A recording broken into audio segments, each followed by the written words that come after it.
Salut à tous, c'est Aurine pour l'imports.com. Donc aujourd'hui, j'ai décidé de faire une vidéo en middle stakes, NL400, NL600. Alors, j'avais envie de prendre une très vieille vidéo, en fait, enfin un enregistrement très vieux, parce que je voulais voir aussi comment mon jeu avait évolué, disons, depuis un an. Donc cette vidéo date de à peu près un an, justement. Donc voilà, je vais lancer la vidéo et puis on va voir si on peut trouver des trucs intéressants à dire. Je me rappelle plus du tout de la session. Voilà, j'ai enregistré ça il y a un an, donc on va voir comment ça se passe. Juste pour vous présenter un peu les joueurs qu'on aura à la table. Pimos, donc c'est un régular de 4, 3, 6, 5, 10 Supernova 8 sur PokerStars. François Belgimer, c'est Balmix. French Peace, je le connais pas. 86, c'est Bisounours. Euh, qui c'est qui est d'autre à la table? I Love Argel, c'est un régular. Love Pearl, c'est I Love God, c'est un genre extrêmement agressif. Et Shawip, c'est un local hero qui joue en 1, 2, 2, 4, qui est plutôt très bon.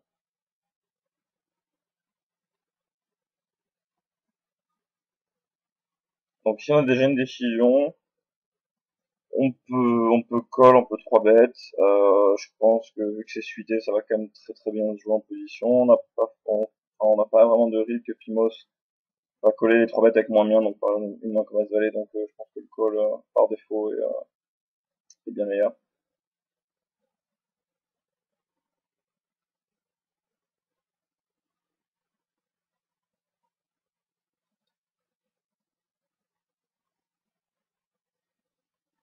Donc là, rien à faire à part folder.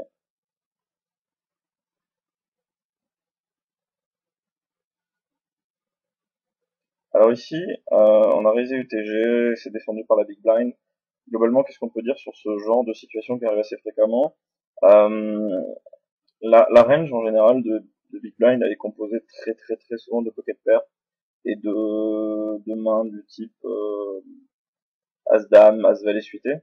Donc par rapport à cette range, je pense qu'on a très peu de fold d'équité sur ce flop, et je pense que globalement c'est un check behind assez souvent pour abandonner, même si on a quand même une relativement bonne équité.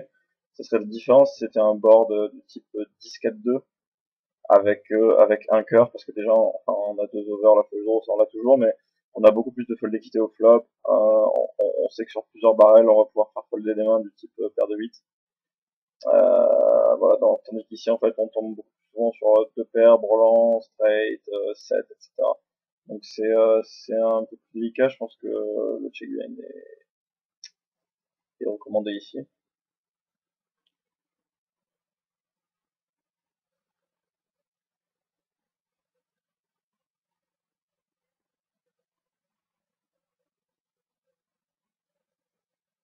Alors ici, c'est un petit peu close entre call et fold. Sachant que je pense être tout le temps derrière ici, et je suis pas sûr d'avoir énormément d'action si je touche sur la river. Donc c'est close, je pense qu'il y a quand même décidé de call au cas où. S'il y a quand même des mains comme Roi Dame, des mains comme ça que je bats encore. Donc je ne joue pas que l'équité de ma main, je sais que de temps en temps je peux avoir la meilleure main. Et en plus, quand j'ai checké behind ce board, je représente quand même une main du style 8 et 9. C'est pas évident à 100% qu'il essaie de me bluffer river. Donc je peux aussi faire check river et gagner. Ici, je touche à flush max, et en plus c'est une très très bonne carte. Parce que je m'attends en fait enfin je m'attends à ce qu'il ait énormément de dames ici dans sa range. Des mains comme Dame Valet, suité, Roi Dame, euh, peut-être Roi Valet, plus rarement, éventuellement As Dame avec laquelle il aurait décidé de bluff. Donc je pense que je vais à peu près tout le temps être payé sur cette river.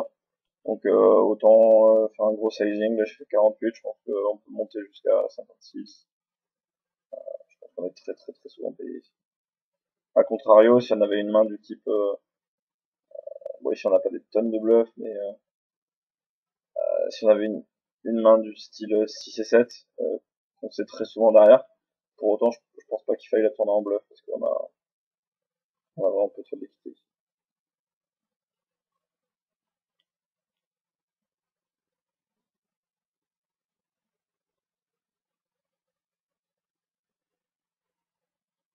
Et le S9, donc je trouve que c'est une défense qui est quand même trop loose contre TG. Je pense que c'est simplement un fold de sa part.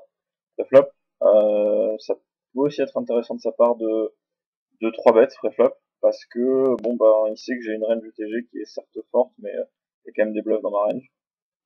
Parce qu'une petite pause, il y a quand même des bluffs dans ma range. Et en fait lui enfin, en fait dans tous les spots où vous avez très très peu de bluffs, donc comme par exemple UTG contre Big Blind, bon, en fait les gens vont vous donner beaucoup de crédit et vont systématiquement passer As-Valet, peut-être As-Dame, préflop.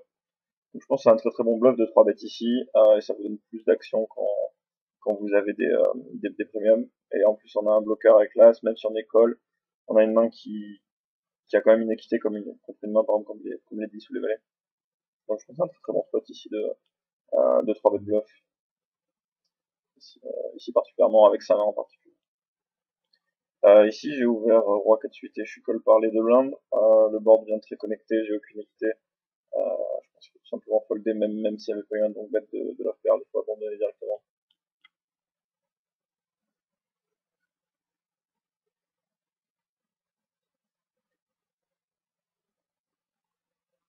Donc ici on a une main intéressante qui est en 3-way.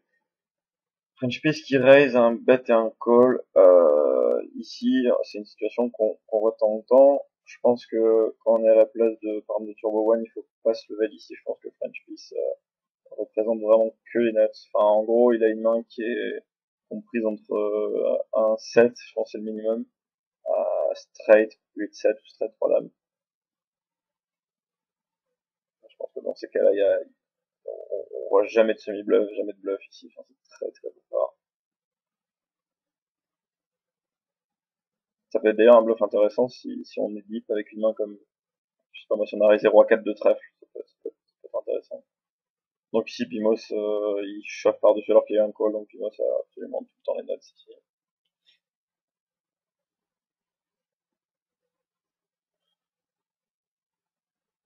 Alors là, je suis désolé, j'ai dû revenir en arrière un petit peu, je sais pas pourquoi. Désolé pour ça.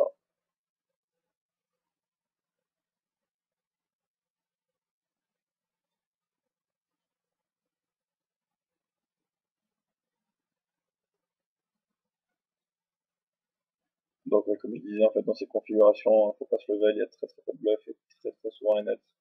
Ici, par rapport à ce qui s'est passé après, c'est-à-dire raise, call et shove, on peut tout le temps passer un 7 ici. Il n'y a pas 7 de paire, même la straight 8-7, ça devient un call qui est très très très très close. Je pense que même c'est souvent un fold.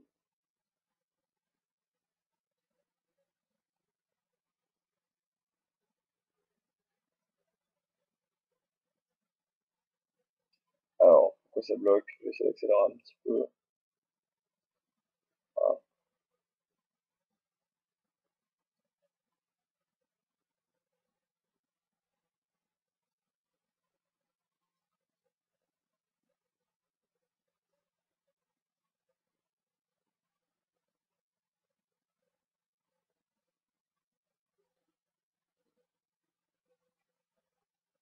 En fait, désolé pour le petit temps de retard, c'est un vieux fichier vidéo, donc il se peut que j'ai mis des pauses des moments.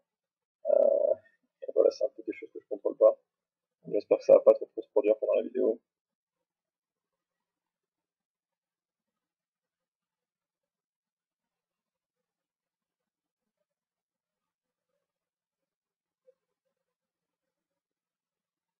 Voilà, donc là j'ai une quatrième table qui arrive. A priori c'était un mauvais joueur d'après ce que je me rappelle.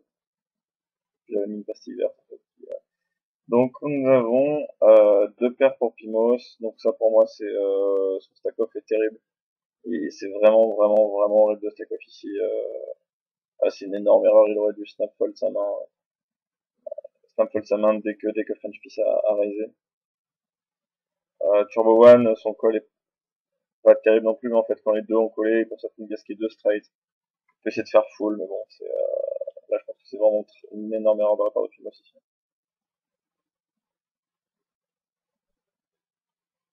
C'est ce que je dois être en train de dire d'ailleurs, c'est pour ça que la vidéo est en pause. Encore une fois, désolé pour ça.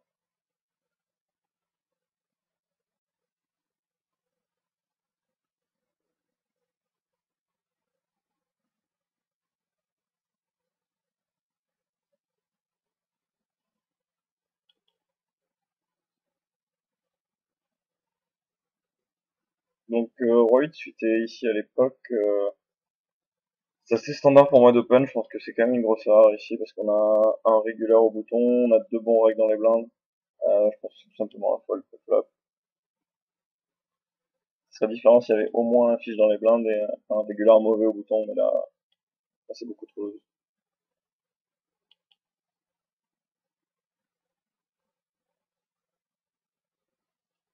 Ici aussi, le call avec 8 et 9 off, pré-flop, pas automatique. Je pense qu'il faudrait que j'ai une idée plus précise des statistiques d'Aniki 30. Si c'est un joueur qui ouvre moins de 90% de ses boutons, je pense que c'est un fold ou un 3 bet. Je pense que le call est pas très, très profitable. Surtout s'il s'avère que le joueur est compétent et va barrel pas mal.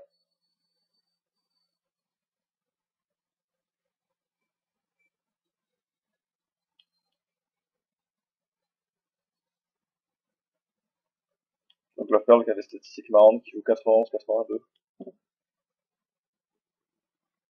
S'il me fait clickback 3 bet, je pense que je suis obligé de call par rapport au code. Quand il check ce board, je m'attends pas vraiment à ce qu'il ait une range extrêmement solide. Donc j'étais parti pour barrel pas mal. En fait, la doublette du 8, c'est vraiment pas terrible. Et, des fois, il peut avoir des 8, il peut avoir déjà plus de mains qui va pas folder ici au terme. Donc je préfère arrêter mon bluff ici.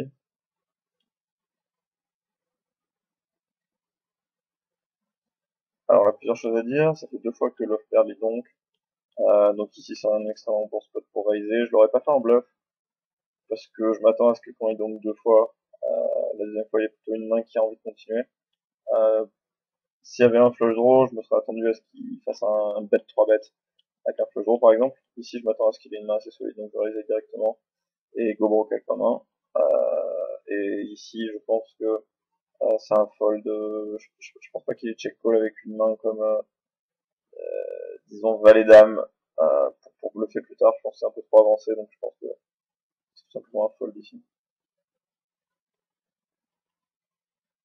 Alors le 9 c'est pas la meilleure carte du paquet parce qu'il a pu donc avec une main comme 8 et 7. 9 et 10, etc. J'ai un bloqueur sur Jack 10. Donc là, c'est un peu un problème. Ici, on peut choisir de bet fold ou, ou de check behind. C'est assez close, néanmoins, je pense que j'ai encore de la value sur une main comme Ace 10, 8 et 9. Des mains qui ont pu jouer de cette manière. Donc globalement, je pense que je vais bet. Je vais essayer aussi de accélérer un petit peu, parce que je dois être en pause aussi.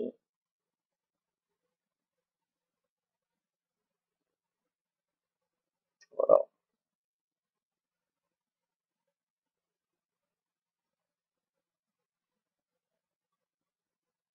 Alors désolé pour tout ce temps de retard encore une fois. Je sais que c'est assez désagréable.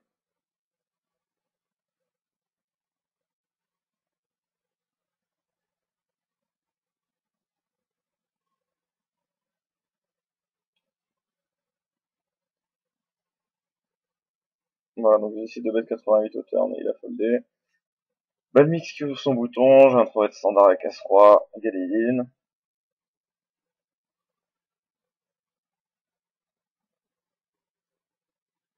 Donc il chauffe directement. Alors ici, globalement quoi dire de ce shove, j'aime pas trop. Parce que quand il chauffe directement, il a aucun bluff dans sa range. Et donc forcément il décolle que quand j'ai une main. Et globalement, en fait, tous les spots où vous allez bluffer de temps en temps, c'est bien d'avoir des sizing adaptés. Alors par exemple, si ici typiquement ça va lui arriver de faire des bluffs dans ces positions, donc il faut forcément qu'il ait un sizing adapté à cette situation. Et en plus, en cas de béton, simplement, ça peut arriver que je chip une main comme As-4 suité, As-5 suité, des mains comme ça. Et donc je pense que c'est tout simplement mieux de 4 bet call ici. En plus, je comprends les raisons pour lesquelles il le fait, mais voilà, globalement, j'aime pas trop.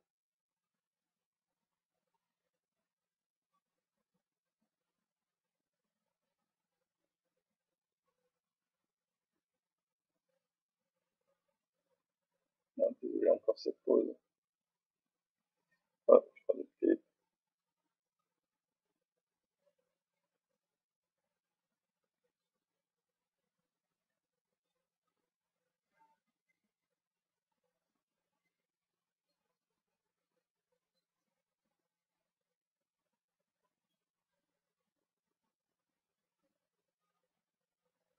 globalement, je vais reparler un petit peu en fait de ce que je disais tout à l'heure par rapport avec le roi X-Suité.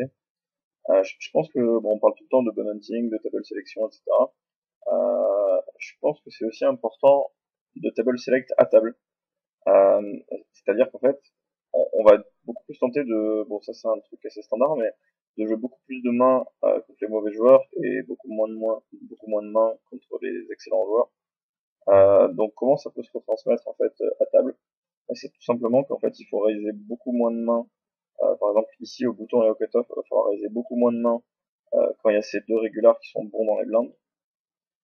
On va essayer, voilà, pour ce total il y a un peu que des régulars, mais le but du jeu ça serait de jouer le maximum de coups contre Turbo One. Donc ouvrir beaucoup les UTG, UTG plus 1 quand éventuellement il est dans les blindes. Et voilà, et réduire drastiquement mon pourcentage de bouton et cutoff. Euh, Ça se traduit par... alors je vais mettre une petite pause aussi. Je vais mettre une pause à la vidéo et je vais vous trouver une range d'open. Alors donc voilà, une range d'open qui me paraît optimale. Donc quand on est au bouton, s'il y a un fiche au moins dans les blindes, je pense qu'on peut ouvrir environ 50% de ces boutons, donc ça ressemble à cette range là. Donc il y a environ tout ce qui est suité, quelques connectors. Ici, si on a deux bons règles dans les blindes, c'est-à-dire par exemple comme sur la table 1 quand je suis au bouton, je pense qu'on doit quand même dropper son pourcentage d'open environ à 31%, parce que on va se faire beaucoup de 3 bêtes, on va se faire on va se faire call, on va se faire check raise, enfin c'est des joueurs en plus qui vont pas forcément faire d'erreur post-flop, donc il faut quand même resserrer son range. Ensuite ça va dépendre encore une fois, ça c'est un pourcentage général, on peut aussi également adapter suivant les règles, donc si c'est un bon règle mais c'est un bon nit, c'est-à-dire qu'il est bon mais il va quand même défendre un peu moins de mains, il va 3 bêtes moins, on peut quand même réaugmenter ce pourcentage. Si c'est deux règles complètement dégènes, on peut encore le baisser, enfin voilà, il n'y a pas de, mais c'est une moyenne disons contre l'ensemble des règles. Ensuite au cutoff, s'il n'y a pas de fiche dans les blindes et un bon règle au bouton, je pense qu'ici il faut être très très serré, c'est la position en fait où on se fait beaucoup 3 bêtes cutoff contre bouton. Euh, on est exposé à jouer hors de position si on est call par la big blind, on peut se squeezer, etc. Je pense que c'est un spot où on doit être très très serré ici. J'ai descendu à 20%, ça paraît tight, je pense que c'est optimal contre la majorité des line-up. Donc ici open au cutoff, règle moyen au bouton et au moins un fiche dans les blindes. Donc là je pense qu'on peut encore augmenter ce pourcentage à 25%, donc ça ressemble à cette range. Encore une fois, ces chiffres, je le répète, c'est vraiment à adapter en permanence, suivant qui vous avez au bouton, donc suivant est-ce que le règle au bouton est 3 bêtes beaucoup, est-ce qu'il y a des gens qui travaillent dans les blindes, si éventuellement il y a un très mauvais règle au bouton et deux gros fiches dans les blindes, donc là il va falloir open quasiment 50% des cutoffs. Donc voilà, c'est à adapter, mais c'est pour vous donner une idée de comment on réfléchit un petit peu, comment on réfléchit en fait à table. Ça permet aussi de se concentrer, de tout le temps regarder les spots, qui est dans les blindes, etc. Je pense que c'est très très important. Voilà, je vais continuer. Ici, je pense que c'était une parenthèse importante. Donc ici c'était close en fait entre call et 3 bêtes, je pense. Coller, ça peut avoir l'avantage d'être squeeze. Le problème ici, c'est que French Peace et 8-6, c'est pas franchement les plus agressifs dans mes souvenirs. Et en plus, on a un petit historique avec Belmix. Il a 4 bêtes collect, enfin il a shove en 4 bêtes avec paire de 8, donc j'imagine qu'ici, s'il a paire de 9, paire de 10, éventuellement quelques bluffs, je pense que la value directe à prendre sur Valmix est supérieure. Ça serait différent si j'avais un joueur qui playbackait pas du tout, qui foldait tous les 3 bêtes, qui était plus ou moins un hit, et 2 dégènes dans les blindes, ou alors là je vais être beaucoup plus enclin à slow play pré-flop. Bon là je suis 4 bêtes, il n'y a aucun cas où je fais autre chose que shove. Donc deuxième flip, apparemment Balmix est très en forme sur les flips aujourd'hui. Ah non, non, un chacun.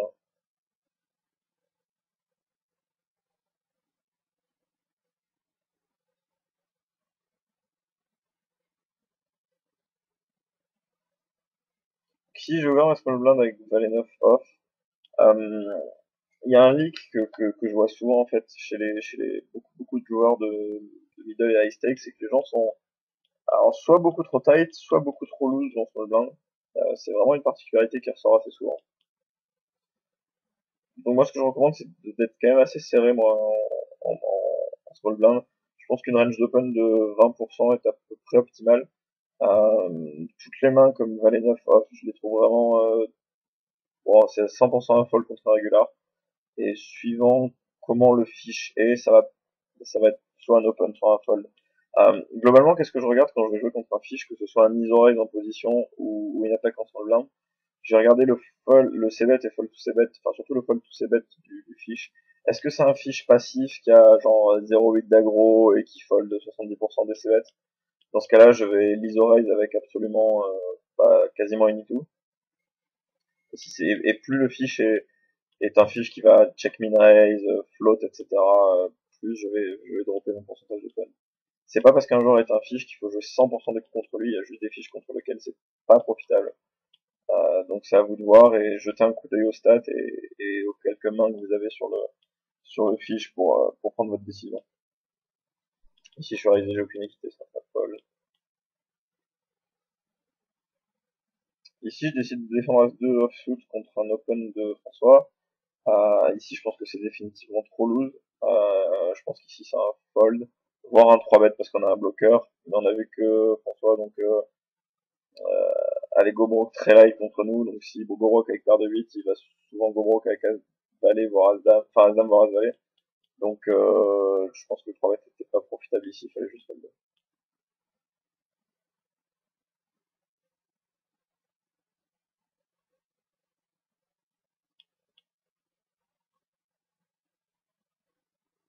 Donc là je vois que j'ai une espèce d'envie de raise. Je pense qu'ici c'est juste overly tricky, je pense que en fait, si on raise ici, c'est pour déclencher des 3 bêtes bluff ou se faire flotter hors position, enfin induce de l'action par R en fait. Et je pense qu'ici c'est juste trop sin parce qu'on représente rien. Je pense qu'ici c'est juste trop sin avec cette main. Si on veut induce, à la limite ça peut être intéressant. Dans certains cas de le faire contre des joueurs qui se level ou bon déjà d'une part c'est pas le cas de François. Et de deux, quitte à induce, autant le faire avec une main comme As-Dame on a slow play pré-flop et on peut avoir beaucoup plus d'action en plus des bluffs, on peut avoir de l'action par des mains inférieures.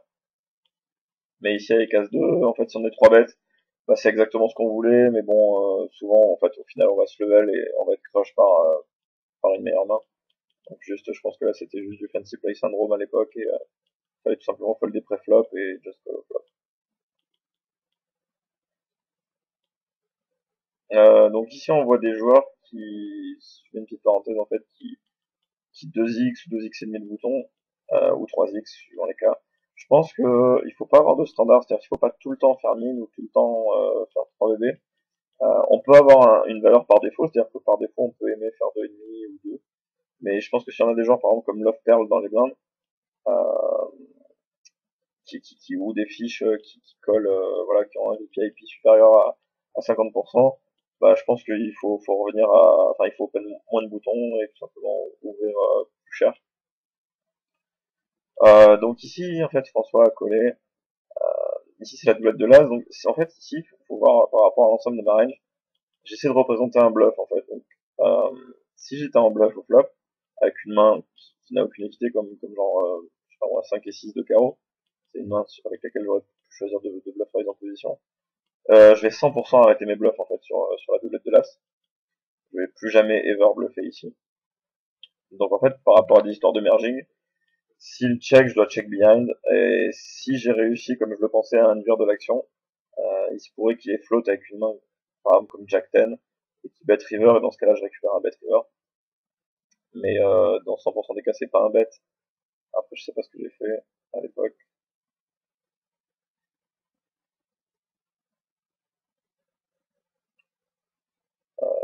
Ici, je suis tombé par Shawips. Je le connais pas tellement. Il a que 4,4% de 3 bêtes. En plus, il sait qu'il y a Love Pearl dans les blindes, donc très certainement mon pourcentage de bonnes boutons a baissé. Parce que je peux pas me permettre d'ouvrir des mains trop faibles avec Love Pearl dans les mains. Avec Love Pearl dans les blindes, pardon. Donc ici, je pense que j'aurais tout simplement dû folder. Moi, As-Valet, il se trouve que j'ai call ici. Et j'ai checké sur l'os 2, donc ça c'est plutôt très bien. Allez, check encore. Donc ici donc bah j'ai essayé de représenter un bluff. Je pense que maintenant il faut que j'essaie de miser. Euh, Surtout que si j'étais en bluff, de temps en temps je pourrais tenter de bluff ici.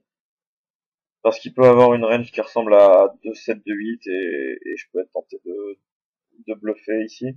Je pense que si j'avais une main comme Jack 10 ici, j'aurais misé quelque chose comme 68. Donc ici je pense que au niveau du sizing, le sizing optimal c'est un gros sizing. Enfin un sizing relativement gros pour représenter en fait un bluff. Et parce que si je fais 68, il faut s'attendre à ce que trop souvent j'ai un value bet sim ici.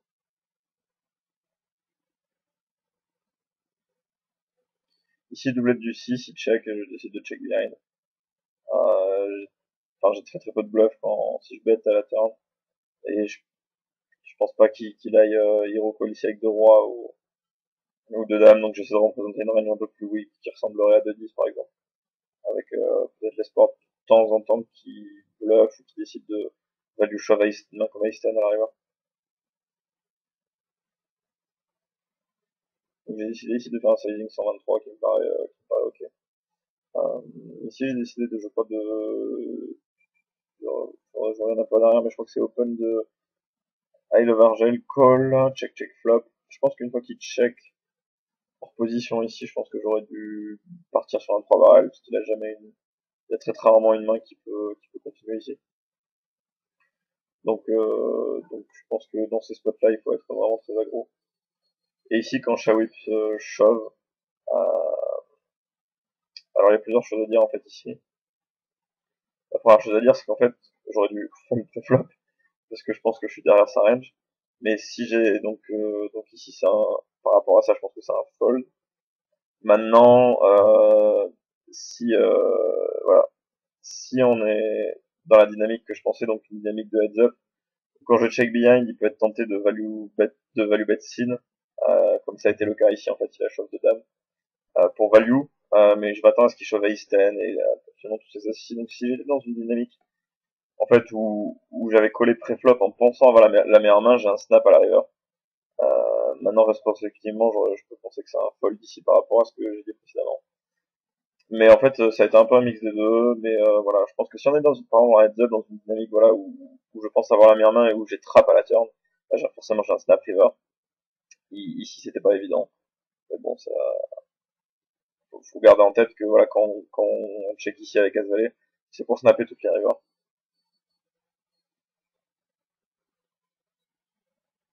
Même si ici, je trouve son shove beaucoup trop fin en fait. C'est bien joué dans une dynamique de heads up où on va bluffer très très souvent, mais ici, je pense que c'est beaucoup trop fin pour des ranges aussi.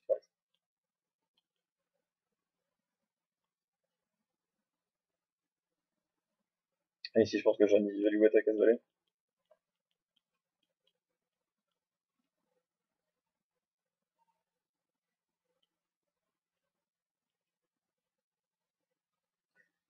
Ah ouais, si j'ai ces bêtes avec As5, j'avais réalisé en fait TG, j'ai décollé par Small Blind.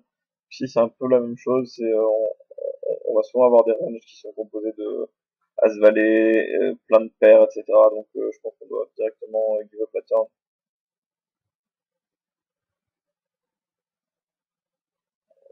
J'aurais vraiment bêté que si j'avais de l'équité par exemple contre la turn, j'aurais pu continuer pour lui faire fold une certaine partie de ses paires. Donc justement comme les paires de 4 au 7.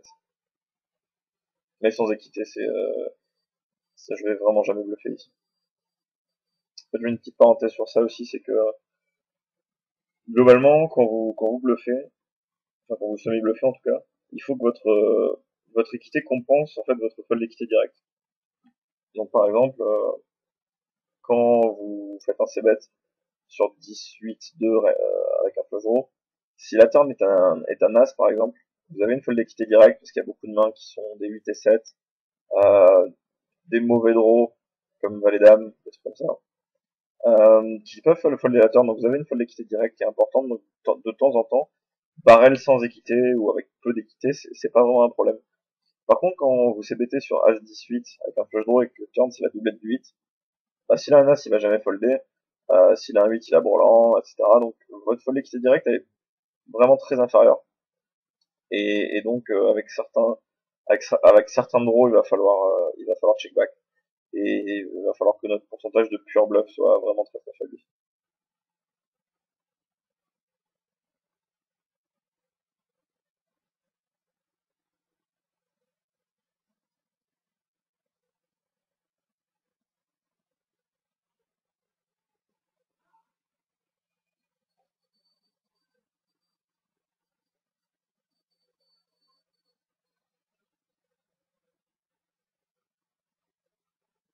Donc globalement ici, quand on n'a pas vraiment d'action, il faut aussi noter les mains qui sont en cours.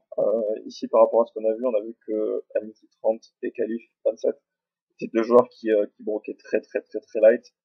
Donc il va falloir en tenir compte en value bet en sim et par exemple si on est check raise avec As-Valet sur As-10-2 avec un flush draw contre beaucoup de joueurs c'est un fold.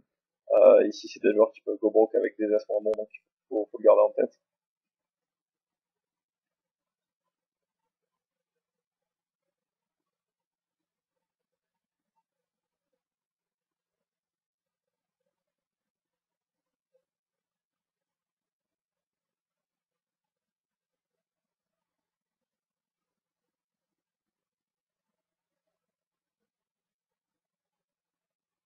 Donc là on a le mauvais joueur de la table qui est doublé son tapis. Donc ça c'est une très très bonne nouvelle.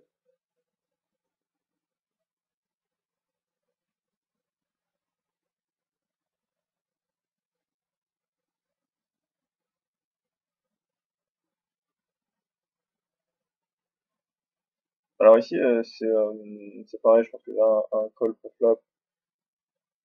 Sachant que il y a deux fiches dans les blindes, je peux induire de l'action. Ici, ça serait un peu la même chose. Si vous avez un joueur ici qui, ça, je vois très très souvent ça parmi surtout les gens que je coach en fait. Ici, si on a une main comme deux dames par exemple, je vois tout le temps des joueurs qui just call parce que justement il y a deux fiches dans les blindes. Ici, ça dépend vraiment, je pense, du régular que vous avez à droite. Si vous avez un joueur en fait qui 4 bet tout le temps en bluff, qui se level tout le temps, qui colle tous les 3 bêtes, etc. Il faut vraiment, vraiment, vraiment tout le temps prendre la value direct sur le gros tapis et pas essayer d'amener tout le temps les mauvais joueurs à jouer le coup. Euh, donc, qu'on décide de slow play une main, par exemple, comme deux dames, quand justement le joueur, en fait, est un joueur qui est par exemple loose pré-flop, mais qui colle jamais les 3 bêtes, donc là, ça peut être très intéressant de slow play une main, parce que non seulement on trappe le joueur qui a un gros tapis, mais on peut également faire rentrer les deux fiches dans les blindes. Mais voilà, bien se rappeler que si on peut prendre la value directe sur un joueur qui aurait tendance à se level, c'est bien, bien, bien, bien supérieur. Par exemple ici, alors, je crois que c'est mes stats de l'époque, 55%, c'est le fold to tribet. Donc je pense que si j'avais eu une main comme As-Roi, de dame plus, j'aurais dû 100% du temps, je pense, effectuer un tribet pour prendre de la value directement, plutôt que d'espérer de faire rentrer les deux mauvais joueurs dans le coup. Ici avec As-Valet c'était pas close parce que c'est un peu trop fin pour value bet et c'est suité, ça se joue très bien en position. Et ça permet en plus de faire rentrer de...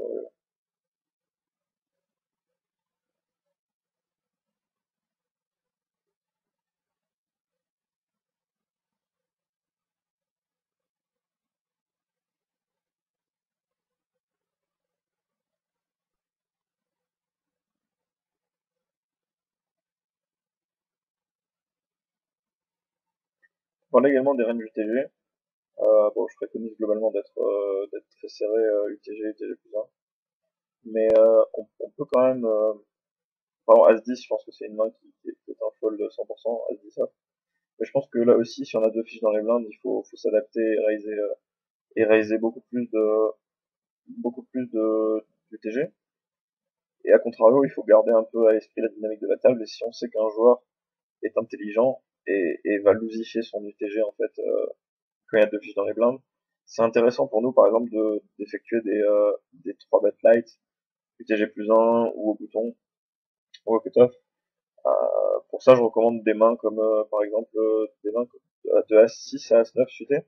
Je pense que c'est des très bonnes mains pour pouvoir être en position parce qu'on a un bloqueur de l'As Et quand on est call, ça se joue plutôt pas mal, parce qu'on a que des flush draw et des mains, enfin souvent des boards qu'on peut barrer assez régulièrement.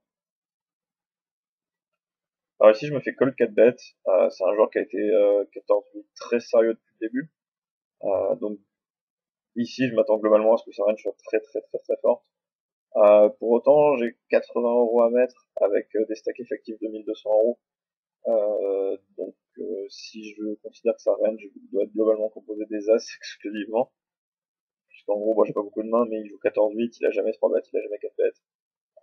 Je pense que je dois payer ici pour cette main.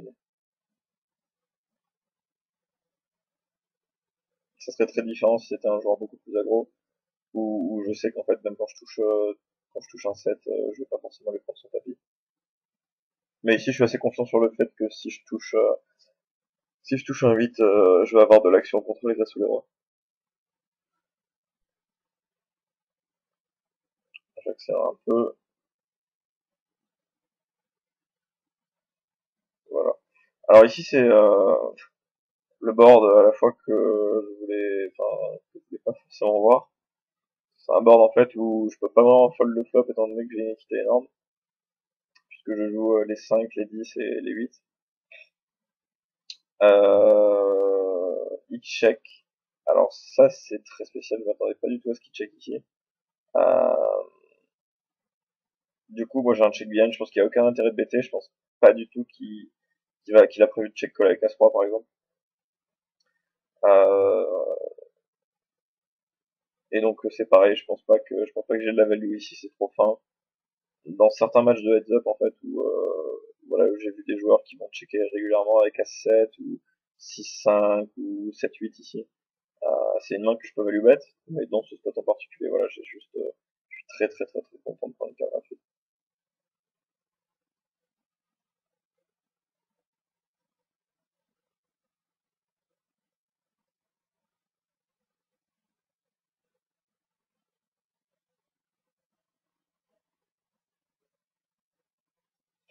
Donc ici, alors ici j'ai décidé de bet.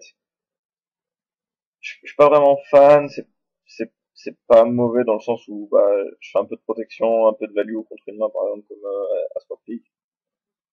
Euh, Maintenant, je pense que voilà, enfin, j'aime bien le bet dans le sens où je pense qu'il a jamais joué les As ou les Rois comme ça, donc je vais jamais me faire check raise, donc c'est pas très grave. Maintenant, je pense que j'ai pas grand chose à protéger, je pense que je vais juste prendre une carte rapide. C'est close ceci dit. Mais contre un joueur un peu plus tricky qui effectivement de temps en temps a pu décider de jouer les As ou les Rois comme ça, donc c'est un check bien évident. Contre un joueur où vraiment qui est très prévisible et dont la range est vraiment bien définie, un bet me dérange pas. Alors ici, ouais, ce que j'allais dire en fait, contre un joueur qui est aussi loose et qui colle tous les 3 bêtes, je pense que on peut descendre jusqu'à Dame Valet pour value bet.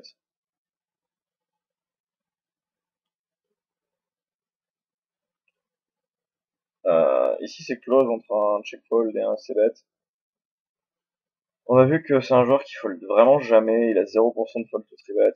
Donc on est quand même obligé de c-bet et on va quand même pouvoir barrer pas mal de turns, les trèfles, un 10, un as probablement. Donc le c-bet me dérange moins contre des joueurs beaucoup plus serrés. Je pense que le check fold est pas mal sur ce board. On n'a pas des tonnes de fold.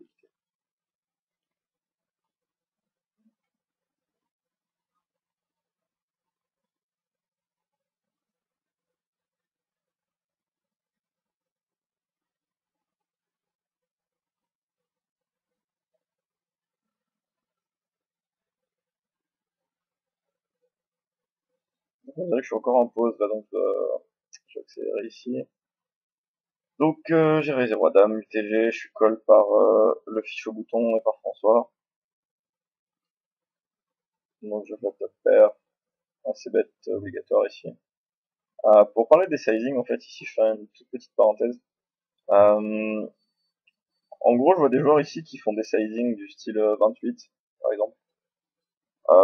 Typiquement ici, moi, c'est vraiment un sizing que j'aime pas. Je pense que de toute façon, en fait, quand on s'ébête sur un board drawing en multi-way, tout le monde sait qu'on a une bonne main. Donc, même si on a de temps en temps des dames valets, des droits, etc., globalement, notre range est forte. Je pense qu'il faut tout simplement viser fort ici. Il n'y a pas vraiment besoin de faire un autre sizing. Donc ici, je suis collé par Turbo One et par François. Je pense que si François avait une main ici, il aurait tout le temps check raise. Ça serait vraiment tricky ici de jouer Roi 10. Par exemple Roi 10, ouais, de cette manière en just callant ici. Parce que je vais très rarement de barrel. Et puis il y a la value directe à prendre sur Turbo One. C'est une ligne qui peut être ok de temps en temps. Mais je pense que c'est overly tricky et que ici, il l'a pas vraiment fait en fait. Euh, que dire de Turbo One? Il peut avoir des mains du type 10x, un draw, roi x. Mais vu qu'il est très loose, il joue 47% de ses mains, je pense que je suis encore devant. Et je pense que je dois bet call contre Turbo One et bet fold contre François. Parce que, effectivement, même si je m'attends pas à ce qu'il ait flopé des tonnes, c'est tout à fait possible. Qu'il ait flopé de temps en temps, et je pense qu'il check raise all-in bluff absolument jamais ici. Donc je suis tout simplement bet call contre Turbo One et bet fold contre François. Ici c'est close entre shove et check. Ici en fait il faut réfléchir à quelle est la meilleure EV globale. Euh, Ici quand je check, est-ce qu'il va bluffer ses draws, oui ou non? Et quand je mise, est-ce qu'il va call 100%, enfin est-ce qu'il va call avec moi bien? Si c'est close, je pense que le mieux c'est tout simplement de bet, parce que je pense que en fait c'est close si c'est un fiche ou un régular. Si c'est un régular, je pense qu'en checkant il va absolument jamais bluffer. Donc ça doit être probablement un shove. Je pense que globalement contre l'ensemble des joueurs c'est un shove. Euh, Maintenant je sais pas trop ce que j'ai décidé de faire ici.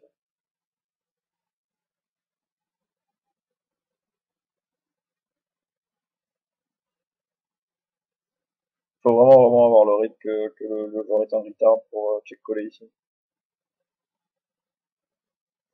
Ce qui serait très différent, ouais, ça aussi ça serait très différent en fait si c'était par exemple un match de heads up entre deux régulars assez aggro. Euh, Ici en fait, quand on ne chauffe pas je vais mettre une petite pause, quand on chauffe pas la river en fait, notre adversaire va 100% du temps shove un roi valet, roi 9, etc. pour value. Donc on perd pas de value en fait contre les rois X et peut être tenté de bluff avec tous ces draws manqués parce qu'il sait justement on aurait shove un roi. Et en plus de ça, si le joueur est bon, il sait que quand on shove en fait ici, il y a des milliards de busted draws et que globalement on va jamais bluffer. Donc ici c'est vraiment paradoxal parce qu'en heads up en fait si on shove, le joueur de temps en temps peut folder une main comme roi valet. Par contre si on check, il va la value bet shove 100%. Donc dans un match de heads up ça serait je pense beaucoup mieux de checker. Par contre ici je pense que c'est quand même beaucoup mieux de shove.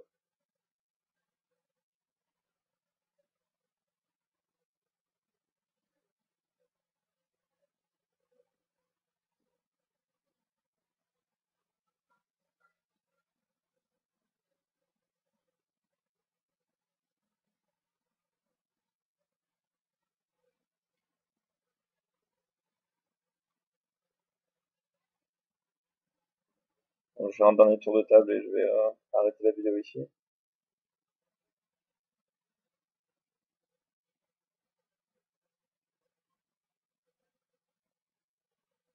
Je vais accélérer juste un peu pour voir s'il y a quelques spots qui se présentent. C'est un peu l'inconvénient de prendre une vidéo qu'on n'a pas vue depuis longtemps.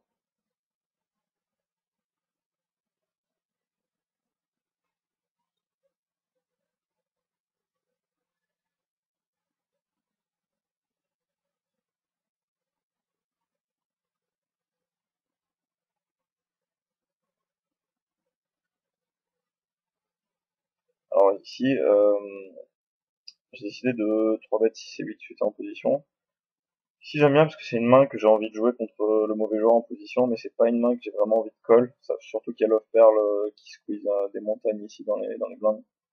Donc globalement dans plein de spots, et je pense que je vais terminer par ça, je trouve ça intéressant de tourner en bluff, en fait, souvent le bottom de notre range. Donc, par exemple, euh, imaginons qu'il y a un open cutoff, on colle au bouton avec As-7 de carreau, et le flop vient roi 6-5 avec un carreau.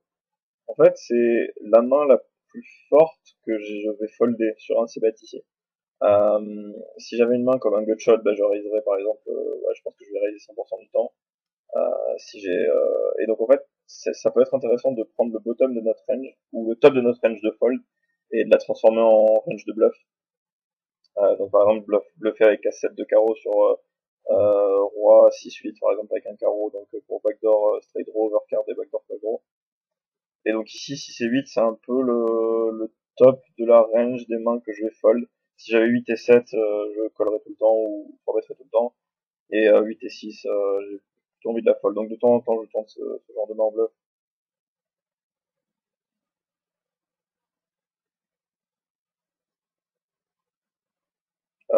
Ceci dit, petite parenthèse, ici je note savoir que le joueur était 38-3, donc il réalisait que 3% de ses mains pré-flop sur 65 mains. Donc clairement c'était soit un fold, soit un call pré-flop, mais je pense que vraiment un fold. Maintenant, ici voilà, j'ai dû m'en rendre compte après. Globalement, contre une range de 3% qui a call un 3 bet, en fait, on n'a aucune fold d'équité sur ce flop. Il a beaucoup de grosses paires, de As-Roi, etc. Donc j'ai pris une carte gratuite. Parce que je pense pas avoir de fold d'équité. Et que je voulais absolument pas être check raise sur ce board pour pas perdre en équité. Donc il me permet d'avoir une deuxième carte gratuite et je vais la prendre encore une fois.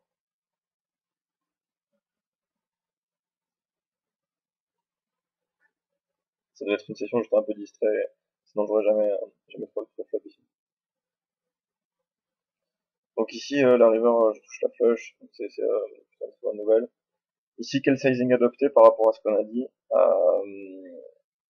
S'il a deux dames, je pense qu'il va folder n'importe quel sizing. S'il a As-Dame, As-Roi, ou Bourland 10 ou Bourland Roi, je pense qu'il va coller à peu près n'importe quel sizing aussi. Donc ici, je pense que globalement, un bon sizing aurait été un overbet. Je pense autour de 120 €, c'était plutôt mal. Si j'ai fait 60, c'est trop faible, je m'attends à te coller tout le temps. Et là, je pense que c'était un overbet. Donc je vais arrêter la vidéo ici. Désolé pour un peu les incidents techniques qui se sont déroulés pendant la vidéo. J'espère que vous avez néanmoins appris des choses. Vous pouvez me poser des questions directement sur la vidéo ou sur l'Inverse. Voilà, c'était Aurine pour l'Inverse.com. À bientôt.